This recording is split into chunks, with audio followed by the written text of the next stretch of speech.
Hi, everyone. Welcome to 89th Stanford MedAI Group Exchange session. This week, we have Zifeng Wang from UIUC here with us to talk about his work on contrastive learning from unpaired medical images and text. Zifeng is a PhD student in the computer science department at UIUC, and his research interests are AI for health, AI for drug, and NLP. His research is sponsored by Union Maxine Powell Memorial Fellowship as well as Yi Memorial Fellowship. Zifeng, thank you very much for joining us today. Before we start, do you have any preference on how you would like to take questions? I think you can interrupt me anytime you find something unclear, and also you can ask me after the presentation. Both are fine. Yeah. Thank you very much. So everyone, let's try to make the session as interactive as possible. And without further ado, let me hand it over to Zifeng. Okay. Thank you, Amara. So hello, everyone. I'm Zifeng Wang, and I'm from UIUC. My supervisor is Professor Jino Sang. And today I'm glad to introduce our work, namely MedCLIP, Contrastive Learning from Unpaired Medical Images and Text. So this paper was published in ELLP 2022.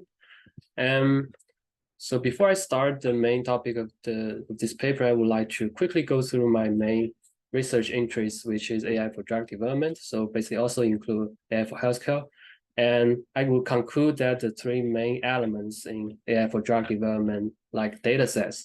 So we really want to generate some synthetic patient data, because those patient level data, either electronic healthcare records or clinical trial records, they are very sensitive, and we want to generate some synthetic patient records so we can unlock the access to the public or the researchers about the clinical trial records. So on this venue, we have several publications and ongoing works in generating EHRs and generating digital twins for clinical trials, and also improving clinical trial patient data generation using reinforcement learning. And on the second element, I would say, like, we want to make prediction for the patient outcomes, so this is for the purpose of recruiting, monitoring, or better treatment of patients. So dividing by the input modalities of the patient, so there could be table data. So one row is one patient. So we develop several works like how to make tabular predictions across different patient data sets, and we have several works on this venue. Also, we want to deal with like multimodality patient data with image and text. So this is MedCLIP, which I will go more details later. And we can also deal with like graphical patient data, which connect different patients in a graph. Then we can mine the relations between patients and do better predictions in future learning approach. And also we want to deal with text patient data, which are usually like patient notes. And we can also like make patient outcome prediction based on clinical notes, or we can match patients with clinical trials using large language models with explanation, like if one patient is eligible to the criteria of the clinical trials. And the third element is clinical trials. So on this venue, we hope to improve the clinical trial design, evaluation, and optimization. So on this venue, we have been doing something like searching similar clinical trials, or design the clinical trials protocols, for example, the eligibility criteria, the primary outcome measurements, the arm design, and so on, using large language models. And we want to do clinical trial outcome prediction. Let's say if we're given trial protocols, if we can predict the probability that one trial will succeed or not using that input information. And all together, we hope that we can integrate them together into a software, which we call PyTrial, and now it's under submission to new dataset venue. And we want to like develop pipeline from the data and algorithms and deploying this AI for clinical trial and patient algorithms in production. So this is the overview of this, my current research interest, and today's presentation, I will go deep into the specific work in dealing with multimodality patient data using contrastive learning.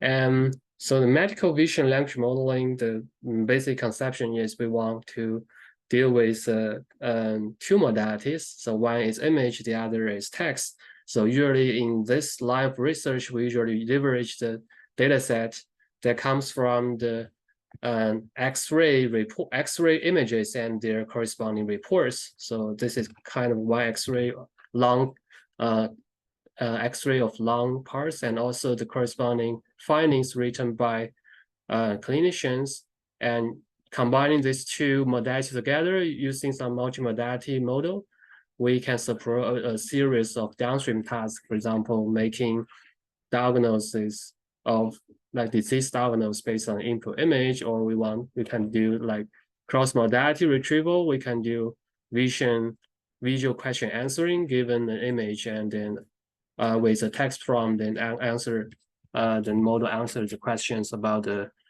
information on this image. And we can also automate the generation of radiology reports. So given the image and generate the reports, then alleviate the workload of clinicians in practice.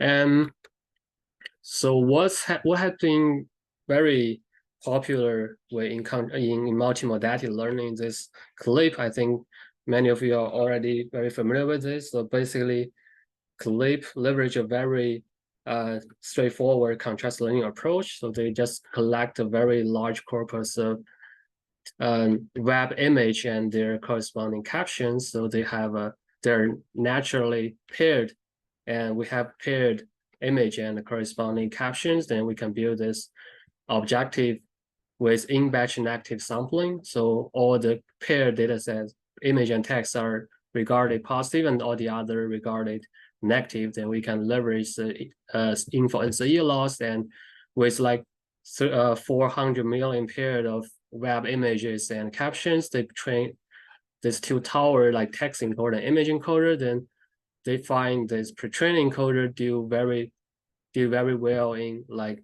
zero-shot classification. So we can input a prompt with a mask, like a photo of an object, and this object could be in within this set of class labels. And by matching the sentences with the input image, by embedding similarity search, they can do like classification for the input image by just matching image-based descriptions in text. And so this is the performance of CLIP after this contrast learning. They find this work can outperform many, like even supervised baseline on many data sets with just zero-shot prediction with prompt. And also after transfer learning literally with like probing on the pre-training coders of CLIP, they can do even better and compare with better, like more advanced baselines in many prediction benchmarks. So as we can see that if we can scale the data size, and also we can leverage tons of like paired images and the corresponding text, we can train very powerful image and text encoders and do zero-shot learning and better few-shot learning. So in medical domain, we also have many data sets. They're naturally paired with images and text. Like we said before, we have X-rays and reports. Then we can train this kind of image and text encoders with same contrast learning approach. They call them convert. And this convert paper, in fact, was earlier than CLIP, but was rejected at its first submission. But there they employ the same approach, like they perform the contrast learning on paired medical images and the reports. But in the prediction, they do not leverage zero-shot learning. Instead, they fine-tune the image encoder after this contrast learning to do image classification. And they find this type of transfer learning outperforms the model with only image-based self-supervised learning, or just train supervised learning for classification on images. And after this convert, they just like raised a lot of interest in developing better medical image and text modeling methods. So one of the follow-ups is this like Glorio. They actually, the main motivation is they want to develop better image and text encoder and better interactions between these two modalities. So in detail, for text encoder, they will treat each word inside this report as a basic element. And for the vision encoder, they will like separate these input images into patches. And meanwhile, with each patch and each words, they can leverage like cross attention.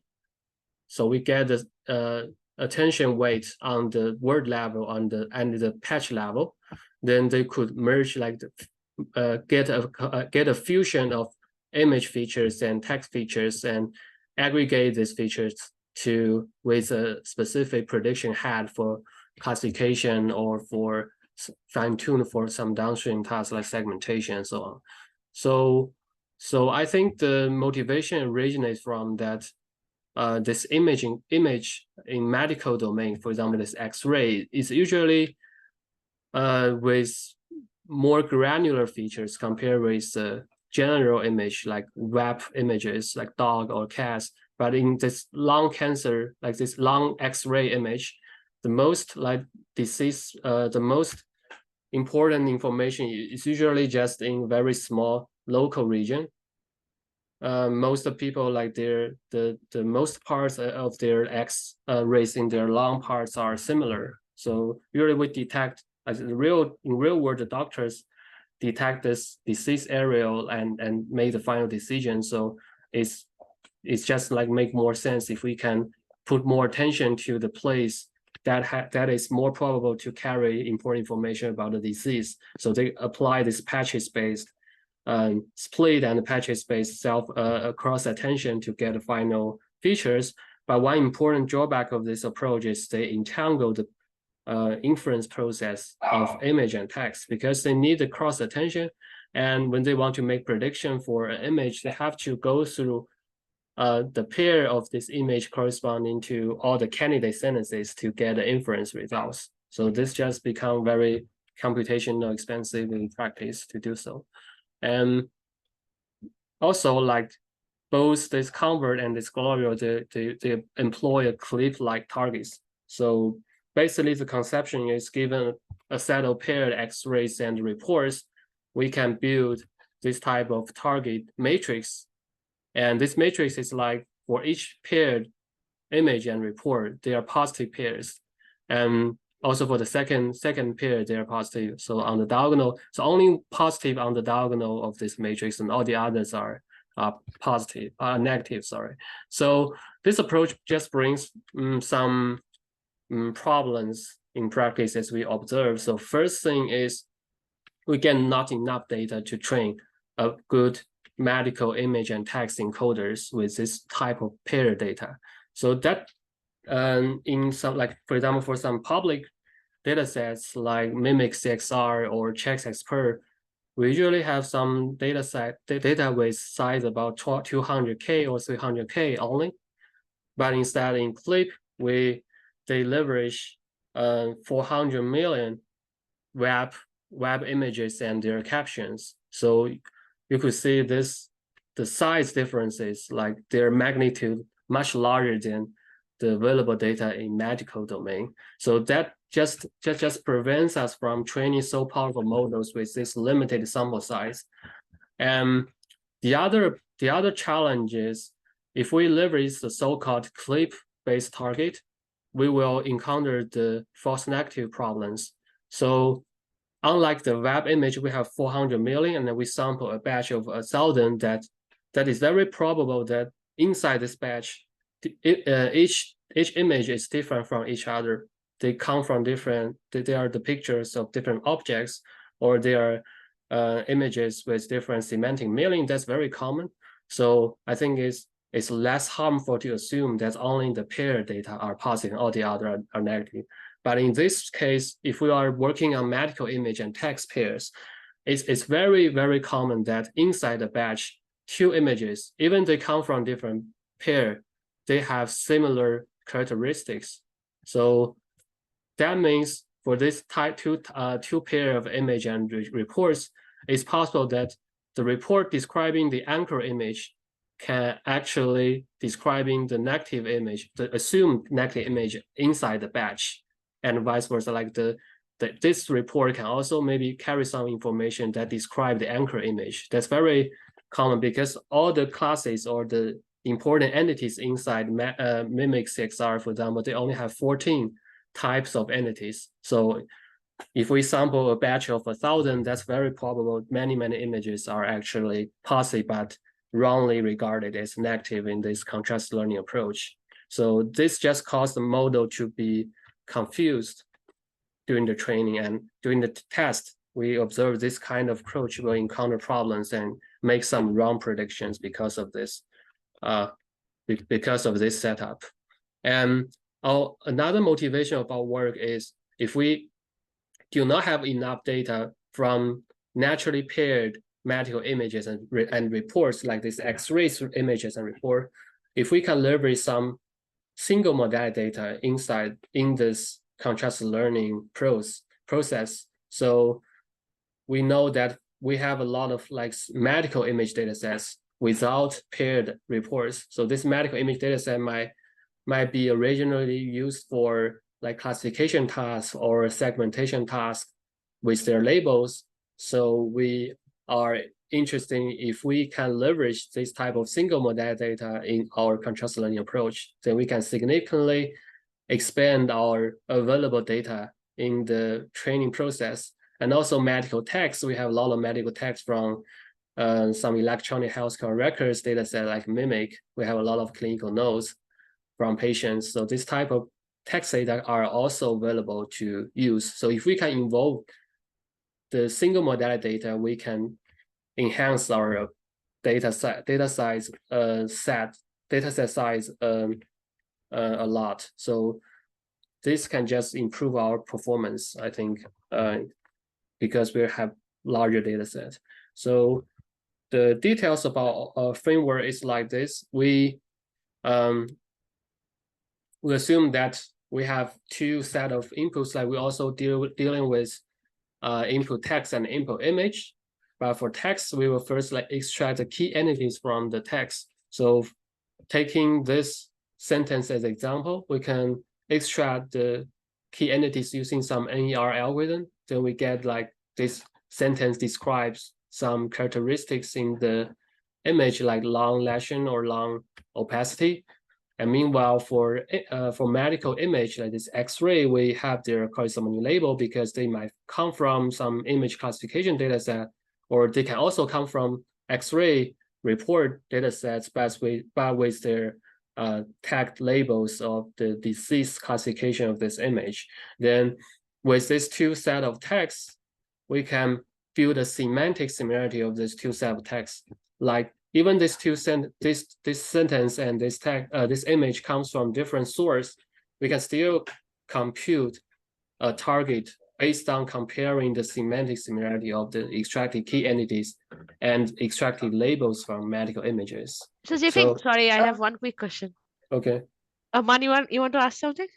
Yes, but you can ask it first. Okay, so one quick question, Zifeng. So your named entity instruction space is kind of like predefined. So you have only a list of named entity that you want to extract, or it is free, like you can extract whatever named entity you can extract from there.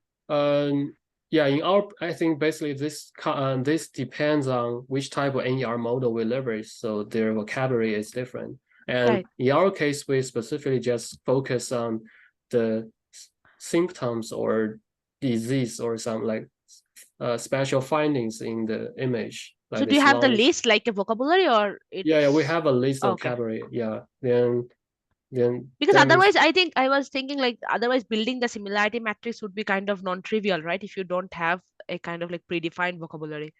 Yeah, we have a predefined vocabulary, but that's only for the text. I mean, all the texts share the same vocabulary, but for images, they come from different sources, so their labels can be very simple, normal or abnormal, or they can be some detailed classification of disease. So that could be different. Okay, got it. Yeah. So you are not using a pre-trained model to do the NER task, or you just do the exact match? What do you mean by pre-trained model for NER? So, for example, there is a model trained on the some biomedical NER task. Like I know that in space there is a NER model that's specific for this biomedical domain. I have used that in my one project before. So do you use this kind of pre-trained model, or you, as Iman said, that you have a list of the symptoms or words, and then you just do exact match? So in our work, we do not train our own model to do NER tasks. Instead, we just leverage what you name pre-trained model to do that. Yeah. Okay. We just leverage the other model to do this processing step. Okay.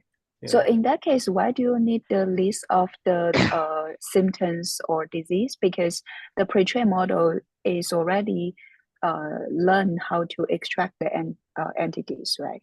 No, but I think what he mentioned, like they are not really expanding the vocabulary, so their vocabulary is static when they're applying it. So yeah. Yeah, our model doesn't share with the encoder of the NER model. They're just an additional model do this task exclusively, and then they are not involving the remaining steps. Okay.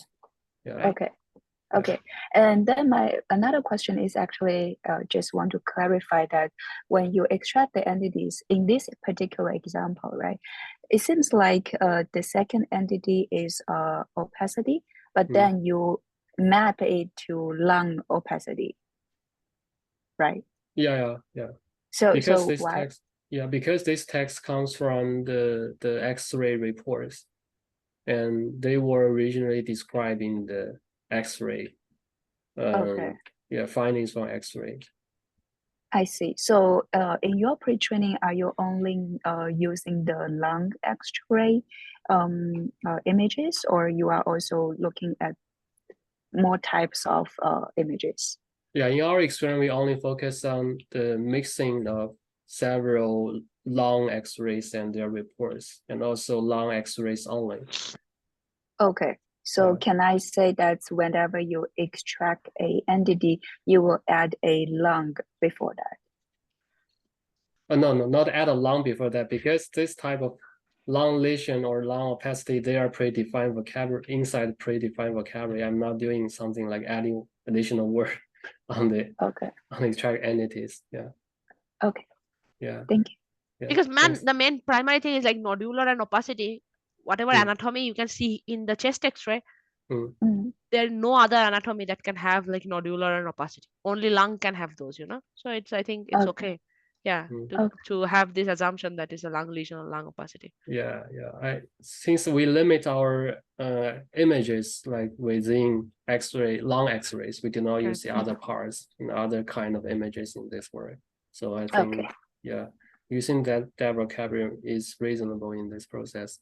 And one reason we extract entity instead of comparing the sentence, like the raw sentence with tag set, is because the raw sentence might carry too much information and they just not concise enough, and that does like introduce some additional noise, because we'll use this semantic matrix our target to approximate. Then we want to extract the key entities from the text in advance to build this target matrix. I have a quick question, actually more fundamental about the method itself. So in this case, the text report and the image are not paired at all, right? Like it's just sampled from one text report and you have another. Yes. So the similarity matrix that you get doesn't have any structure, right? It's not like a diagonal matrix. Like it's not a... it's not diagonal anymore. Yeah, it's not. Okay, and so what would be your supervision for it? Like once you have the semantic similarity, how does your supervision actually work from there? Or are you going to explain that next? Yeah, I will explain that next. I mean, this matrix represents this, like aligns the they bring different like image and text to the same semantic space and compare their similarity, and that similarity becomes a target that our model wants to learn from. And so with this target, we can just do same contrast learning by matching this to matrix, because if we extract text embeddings and image embeddings using two encoders, we can also build such type of embedding, like compare pairwise cosine similarity or something between these two pairs of embeddings and build a predicted similarity matrix. And these two matrices can just be compared to like this predict similarity matrix. We want to want it to be close to the semantic matrix as possible, then by doing so, our text encoder and image encoder learns to like matching image and text by considering their semantic similarity actually in natural language or within some with some clinical knowledge. That's the that's the motivation to do so. And one small clarification here, just to make sure I understood this. So your L1, L2, so on up to LN that you get from the medical images, it's in the same vocabulary space as your L1 and L2. Like it's basically the same. You're mapping it to the same vocabulary, both from images and from text. Is that correct? No, I mean image has different vocabulary because we just leverage the raw labels of those images. If they were designed for image classification, they have a set of predefined classes for each image. Then we do not do any mapping or transformation based on that class set.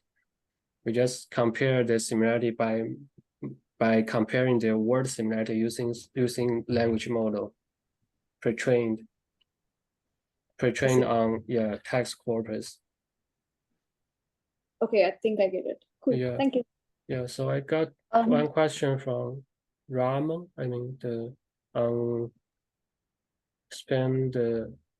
semantic similarity to include demographics, pre-existing conditions. So I'm not sure like what do you mean by expanded. We can discuss it later. Okay. Zifeng, I have one more question here. So basically in here you have some text, some data sets only have text and some data sets only have images, right? Like in the beginning. Yeah, so they come from different sources. Like if we go back to this slide, we have 3 different data sets. One is like only image only and text only and paired. Yeah. And so now can you go back to go to the this here. So in the upper left part, that's the source with only text data. No, not exactly. They can also come from paired X-rays because there are also some like X-ray reports we can leverage. Okay. No, okay. Let me say again. Like you have 3 types of data. One is with only text, one is with only images, and then images and pair, right?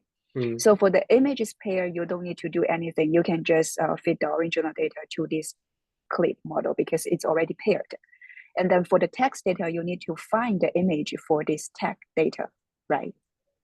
Not really. I mean, for paired image and text, they can also be decoupled. I mean, even they are paired, we know the positive are positive, but if they were negative, they are not exactly negative.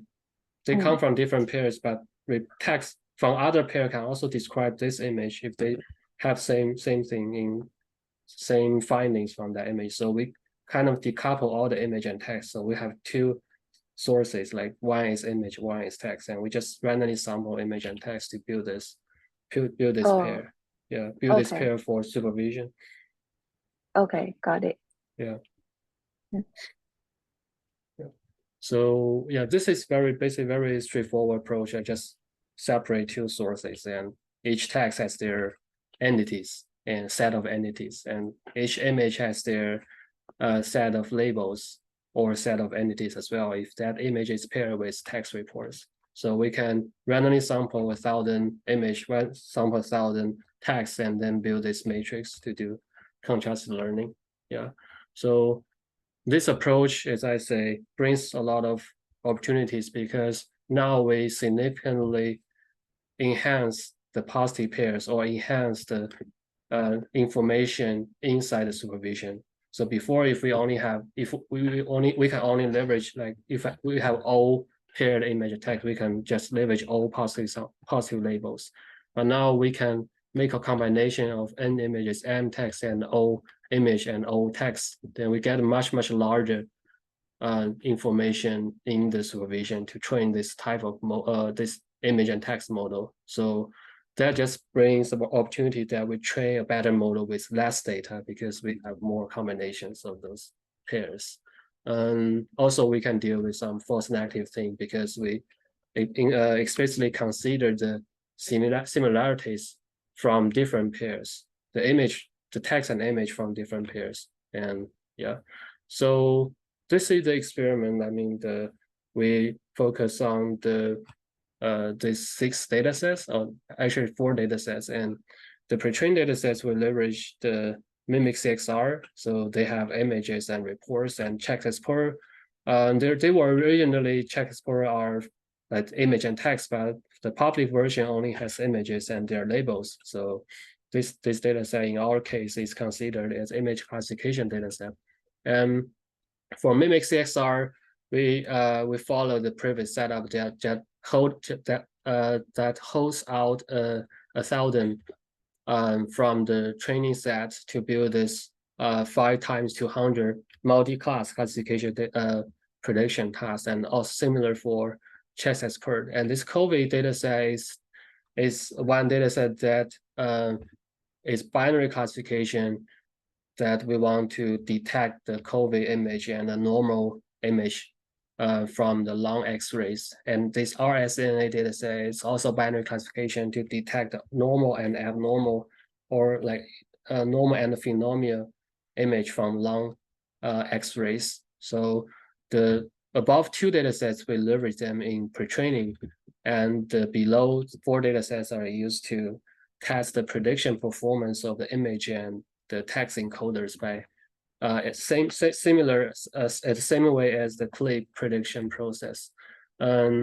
So this is the experiment for zero-shot prediction. So not exactly zero-shot actually for Check Expert and Mimic, but for COVID and the rsNA, I think they're exactly zero-shot. So for the Check Expert 5 times 200 and Mimic 5 times 200, if we just leverage pre-trained CLIP model, I mean, the CLIP model is was pre-trained on general image, so they cannot do this type of long X-ray classification that's very natural. And for Convert and Glorial, in our case, we do not observe significant improvement from Glorial over Convert if we just leverage the same pre-trainings using the InfoNCE objective loss and the CLIP-like targets. And in our case, we observe some improvement over the baseline just using paired data and InfoNCE loss. And also for COVID, I think it's interesting because in our pre-trained data set, our model doesn't leverage any information about COVID. This Mimic and Check Expert data, they do not have any image which is COVID, and also text which describes COVID. But after this type of retraining, we find our model can still do some binary classification to classify, to separate COVID images from normal images using zero-shot learning. And similar to rsNA, we find they get better performances than the baselines. Well, baselines just don't work for this binary classification task. Can I ask a quick question here, Zifeng? Okay, sure. So your image encoder and text encoder, do you basically train it from scratch, or is it pre-trained weights and then you fine-tune using your... They were pre-trained, but I mean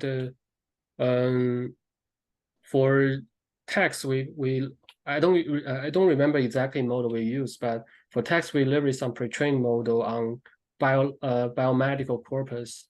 I mean, they were BioBird or something like that. And for image encoder, we leverage some ResNet 50, but I don't know if it was or VIT, but I don't think they were pre-trained exactly on medical corpus, medical images before. So they were ImageNet pre-trained. We just used the naive ImageNet pre-trained ResNet or something in this step. Yeah. Okay. Yeah. Thank you. Zifeng, I have one quick question. So we can clearly see that there is a performance difference between Mimic, Chexpert versus your COVID rsNA. Is it because like Mimic and Chexpert is like 14 different classes, and COVID or RSNA is just 2 class, like binary? Yeah. Ah, I okay. know this checks as program mimic our 5 class classification. This So you only took 5 class. So how did you Yeah. select that 5 class, like random 5 yeah, I class? mean we follow the setup in Glorio, I guess. Like Oh, Glorio, okay. they have Yeah, I know, they yeah. yeah. So I don't know if you know that, like Gloria is actually developed by one of the Stanford students who worked with us before. Yeah, I know it Mars, from yeah. Stanford. Yeah, I know Yeah, it's yeah, from, yeah. but So Mars is officially my first student that I worked with. Yeah. okay. Yeah, I think we keep the same setup Okay. as in Glorio for zero shot prediction. Yeah, 5 Okay, class. got it. 10, Got yeah. it. Also, yeah. And also we test the data efficiency of our approach. So basically, I think that's the most interesting insight we can get from this work. It's like, since we enrich the information in the supervision, we are not limited in paired data, but we also leverage the extracted entities and labels and matching them in the semantic space. And so this type of approach just expands the available data by creating random paired of this, like randomly sampled from image, randomly sampled from text. And we are promising to use much less data to reach similar performances as the model that doesn't just uses CLIP targets naively. So we observed that with like 20,000 image and text pairs in the pre-training corpus, the model can reach just similar performances as Convert and Glorio using much larger data sets. So and also if we improve, like we introduce more image and text pairs in our training corpus, our model can keep performance can keep increasing. If we like observe the x-axis with more image text pairs. So I think that just tells us that if we can decouple image and text in this type of contrast learning process with some introducing a little bit additional knowledge from text space, for example, then it's very promising we can enhance this multimodality model in classification task. Yeah, I think this is just a visualization of the embeddings of CLIP. So this is like the left-hand side is the CLIP trained on web image, so they do not encode X-rays well in this visualizing this space. But for our work, I don't think this type of visualization is still like very impressive, because we can still observe many regions that there's a mix of different classes in this embedding space. So I think there is a lot of space for further improvement of our work. So I think one important insight is those we just leverage the naive ResNet or VIT that extract the image level embeddings and matching that embedding with text embedding and do the classification. But in fact, those images are very similar to each other. So it's just very hard to discriminate them in the embedding space. If you have two images with 99% regions are same, then but only 1%, the one is normal, the other is abnormal, then in the embedding space, we can observe that thing, that many images which from different classes, but can still be very close in this embedding space. So I think one important improvement could be from enhancing the model's capability to discriminate the very local characteristics from the images. And yeah, I think that comes from the very last of this presentation. So takeaway is first, one way we think can improve vision language pre-training in medical domain is to have more data. That's very naive. But if we cannot collect more data, we can come up with some way to improve data efficiency, like as we leverage the external knowledge to decouple image and text, and then we can build more available pairs of image and text to train our model, then we can still get better performances with same amount of data at hand. And also, if we leverage sort of like CLIP targets in this task-specific domain, we encounter some unique problems like false negatives, like data from different pairs, they can still belong to the same class in that case. So that is very important. And in our medical multimodality training, we want to take care, we do not just copy the approach from general domain to our domain. We have unique challenges we have to solve and handle, then we can get better performances than naive application. Yeah. So yeah, I think that's the end of this presentation. Thank you. Thank you very much, Zifeng, for this presentation. Let's give our speaker a round of applause, and then we can start with any questions. Yeah, I can. Can I ask a question? Sure, Man, please go ahead. And after that, if anyone has any question, you can just raise your hand and I can ask. Okay. Hi, Zifeng. Can you go back to the previous slides when you do the visualization? This one. So this one. So this visualization is for the text visualization or the images visualization? For image. Okay. Sure. I see. The feature, right? I think we have another question from Shiba. Yep. Please go ahead and ask. Yeah, I have a question in the slide. When the calculated the matrices, I didn't follow it properly. The text part I understood, but the part L1 to LN from the images, that's not pretty clear to me. Like, I just want to learn. Okay, so I think that just a demonstration of how we build this target for supervision. So if we have two sources, data sources, one is text, we can sample a batch of reports. So basically the basic element is sentence inside the report. Then we get like n sentences from text corpus. And also we can sample like n images from image source. Then for this L1 and LN, they represent the set of text, like set of entities extracted from the sentences. So this L1 could be, you could consider is a set of several keywords. And also for images, this L1 to LN, they are a set of keywords as well. Those keywords are the class of the image they belong to, or also the set of entities that image has, because this image source is a combination of image-only dataset and paired image and report datasets. So for some images inside this source, they come from a paired report dataset, they have the corresponding reports. So that report can represent the semantics of that image in that case. Then we can build these two set of L1 to LN for text and L1 to LN for image. Then we can compare the pairwise similarity. One way to do that is to encode these keywords using some text encoders like BioBird or PubMedBird or those kind of things, and matching the word level similarity in the clinical domain. Is it like you are doing the captioning of the image captioning for the images, and you get some words and you create some words and doing comparisons? So I didn't follow that. The words from the images. The words from images are like if that image has a paired report, then the words in the report also describing the semantics in the image because they are paired. Yeah. Okay, got it. Thank you. And just to follow up on that, so for the images that are coming without a report, are you using some kind of a labeler or a classifier for those?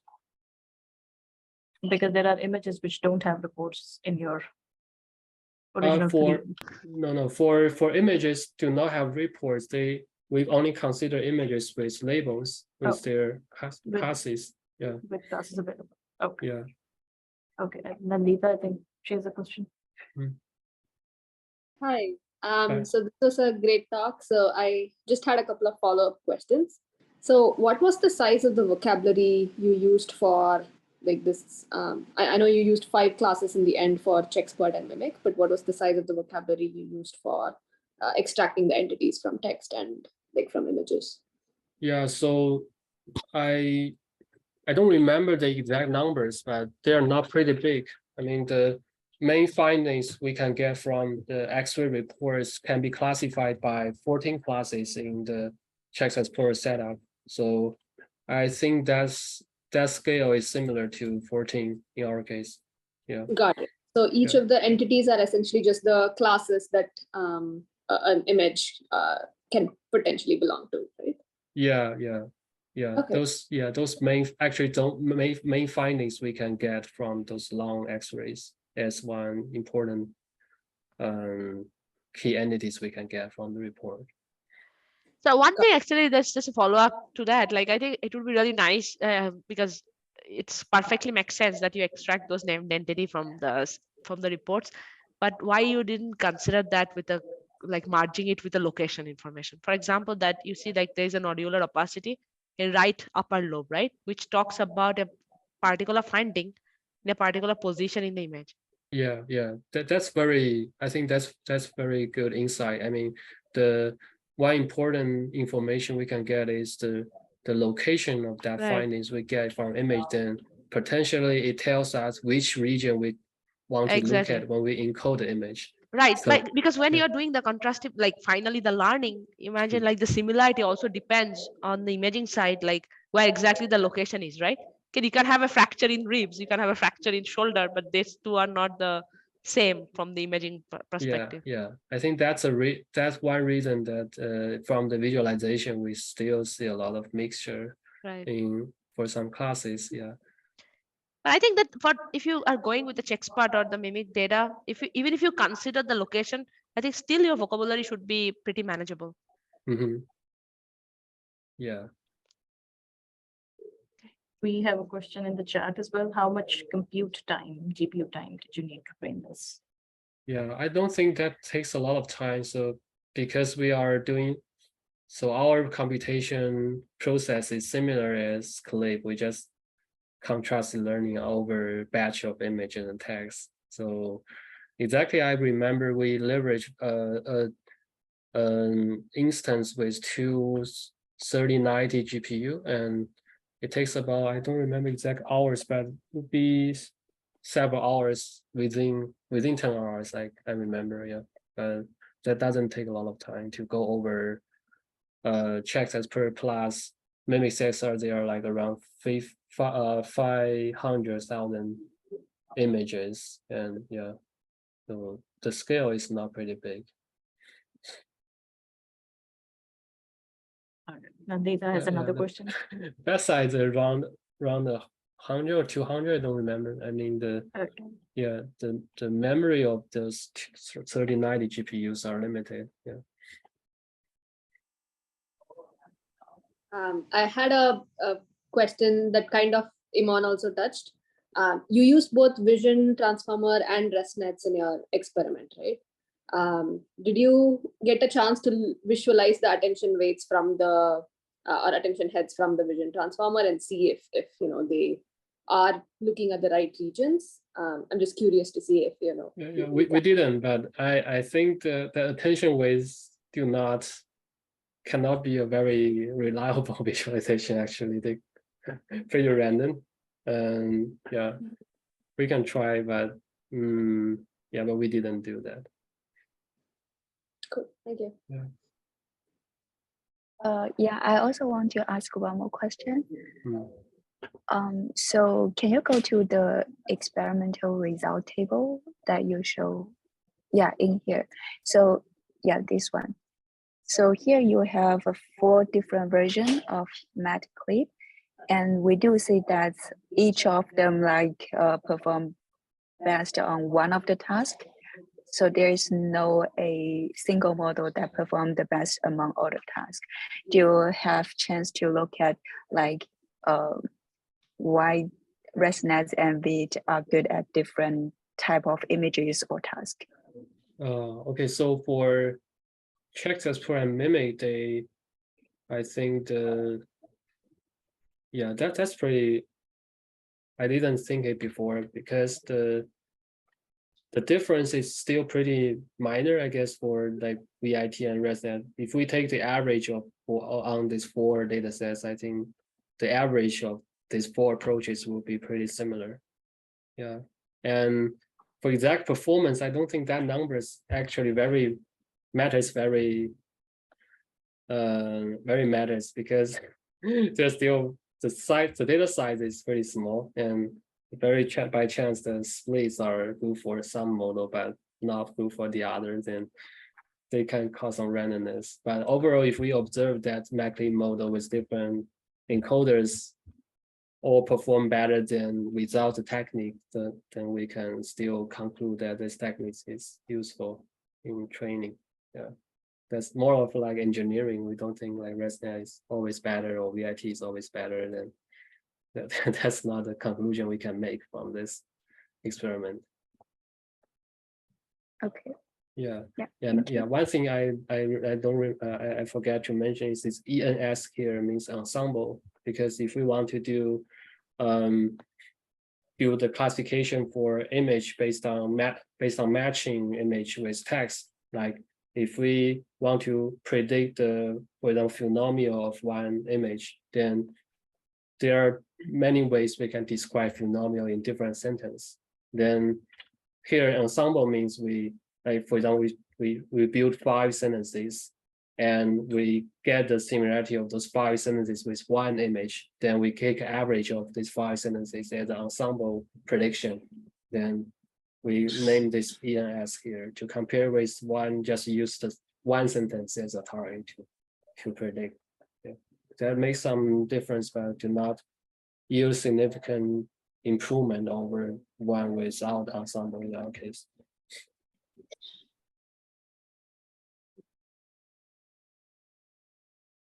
I think we don't have any more questions from our audience. Any plans do you have for expanding this work?